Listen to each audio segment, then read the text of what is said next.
আর তার জন্য এখনো কিছু সামকান্না কান্দে ঠ্যাঙ্গের গিরে ছাড়াইয়ে বুগেছে যেখানে সেখানে পাঠাবো তোমার। এতদিন পর্যন্ত ক্ষমা চোখে রেখেছে, আর কোনো ক্ষমা চোখে দেখা হবে না।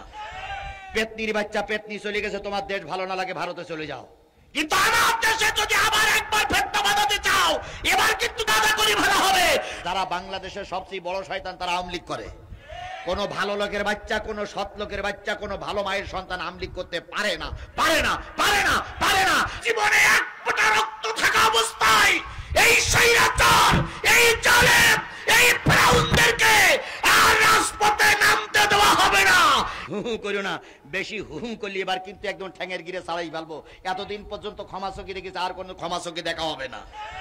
পেতনির বাচ্চা পেতনি চলে গেছে, তোমার দেশ ভালো না লাগে ভারতে চলে যাও, কিন্তু আমার দেশে যদি আবার একবার ফেটটা বাঁধাতে চাও এবার কিন্তু দাদা করি ভালো হবে। গাজী নজরুল যদি ক্ষমা করে দেয় আমারে ডেকে নিয়ে আসবেন, আমি একলাই পাকা পরিষ্কার করে ফেলবো। এই শেখ হাসিনার কারণে হেফাজতের আলেমরা গুলি খেয়ে মরেছে। এই শেখ হাসিনার কারণে খালেদা জিয়াকে গৃহবন্দী থাকতে হয়েছে। এই শেখ হাসিনার কারণে তারেক জিয়া দেশে আসতে পারেনি। এই শেখ হাসিনার কারণে আল্লামা সাঈদী ঢুকে ঢুকে জেলখানায় মারা গেছে। এই শেখ হাসিনার কারণে বিডিআর হত্যা হয়েছে, কথা বলেন ঠিক না বেঠিক?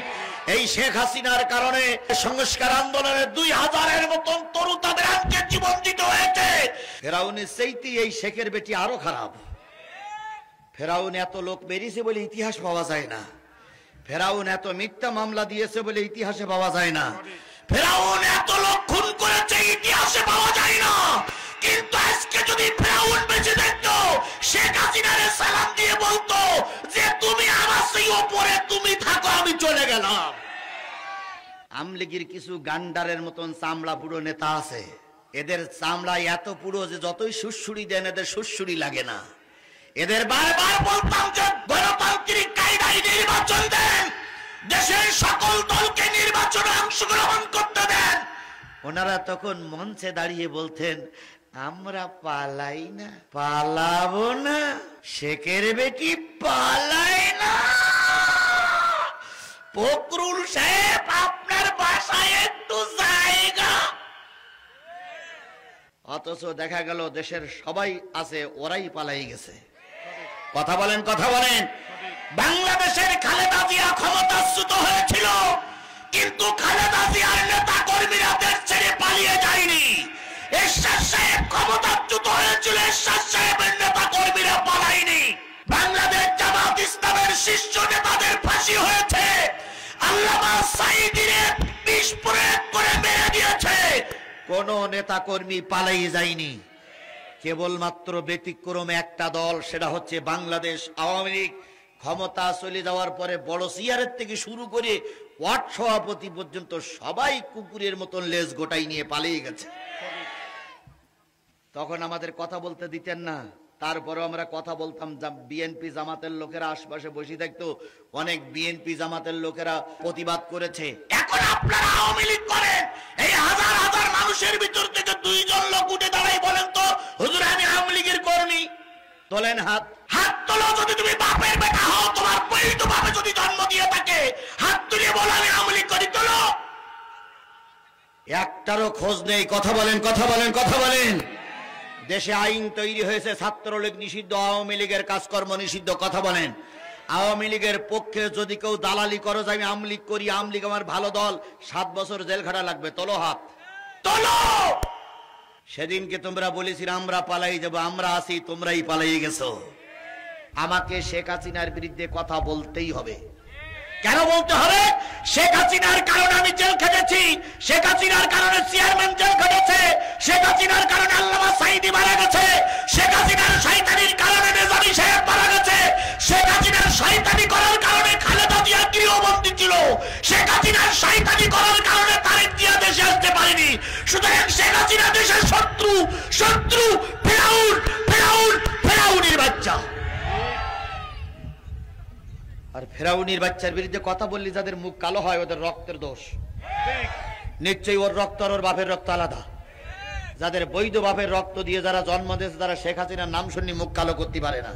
সুতরাং যেগুলোর মুখ কালো হবে ওর বাপের রক্ত আর ওর রক্ত পরীক্ষা করুন, রক্তে ভেজাল, রক্ত ভেজাল, রক্ত ভেজাল। আর ভেজাল রক্ত যারা, তারাই আওয়ামী লীগ করে। ভালো রক্ত কখনো আওয়ামী লীগ করতে পারে না। যারা বাংলাদেশের সবচেয়ে বড় শয়তান তারা আওয়ামী লীগ করে। কোন ভালো লোকের বাচ্চা, কোন সৎ লোকের বাচ্চা, কোন ভালো মায়ের সন্তান আওয়ামী লীগ করতে পারে না, পারে না, পারে না, পারে না। জামাত নিষিদ্ধ হওয়ার পরে গোটা দেশে জামাত শিবির লোকেরা মিছিল বের করেছিল, কিন্তু এত বীর পালোয়ান, এত বীর বাহাদুর, নিষিদ্ধ হওয়ার পরে একটা লোক রাস্তায় নামতে পারেনি। মুজিবারের জানাজা হয়নি। তোমরা যদি রাস্তায় নামো, বাংলার জমিনে তোমাদের কবর দেওয়া হবে না। ফাজলামি করলে দাঁতের পাটি ছাড়াই ফেলবে একদম। কারণ লাগবে না, আমি একলাই যথেষ্ট। কারণ লাগবে না। কার বাবার কোন বাহাদুর আসো, দাঁড়িয়ে বলো যে আওয়ামী লীগের কর্মী, বলো তো দেখি কেরাম সাহস আছে। 20টা মামলা নিয়ে ঘুরে বেড়াচ্ছি। 5 দিন আয়না ঘরে রেখেছিল, 5 দিন রিমান্ড খেটেছি। মা মার খেয়েছে, মেয়ে মার খেয়েছে, আমি 5 দিনের রিমান্ড খেটেছি। একটা সেকেন্ডের জন্য আওয়ামী লীগের কাছে মাথা নত করিনি। আর এখন তো মাথা নত করার প্রশ্নই ওঠে না। যেটা কথা বলবে তার জিভ টেনে সিঁড়ি একদম ভারতে শেখ হাসিনার কাছে পাঠিয়ে দেওয়া হবে। তোমার মতন 2-4 জন শয়তান চলে গেলে আমাদের কিচ্ছু হবে না। এরপরে আমাদের নেতারা বলে ধৈর্য ধরুন, ধৈর্য ধরুন, ধৈর্য ধরুন। আর কত ধৈর্য ধরবো? সবচেয়ে বড় ভুল হয়ে গেছে শেখ হাসিনার বিমানে চড়িয়ে পালাই যেতে দেওয়া। সবচেয়ে বড় ভুল হয়েছে এই 2 নমরুদের বাচ্চার পালাই যেতে দেওয়া। কথা বলে ঠিক দেবে ঠিক। এই 2 নমরুদের বাচ্চা যদি হতো তাহলে আর পাক পাকুম করার কোনো সুযোগ কেউ পাইতো না। ফেরাউনের নাম আল্লাহ কোরআন শরীফে বারবার উচ্চারণ করেছে। কথা বলেন ঠিক না ঠিক? এই ফেরাউনের চাইতে আরো নিকৃষ্টতম জানোয়ার। মামুনুল হকের একটা ওয়াজ আপনারা ইতিমধ্যে শুনেছেন। মামুনুল হক উনি বলতেছে যে শেখ হাসিনা কি জিনিস তারা যদি চিনতে চাও তাহলে ফেরাউনের কঙ্কাল তুলে নিতে হবে, তুলে এনে পানির ভিতরে চুবুইতে হবে, আবার কঙ্কাল রেখে আসতে হবে। এরপরে নমরুদের কঙ্কাল তুলে আনতে হবে, পানির ভিতরে চুবুইতে হবে, আবার রেখে আসতে হবে। আবু জেহেলের কঙ্কাল তুলে আনতে হবে, আবার চুবুইয়ে আবার রেখে আসতে হবে।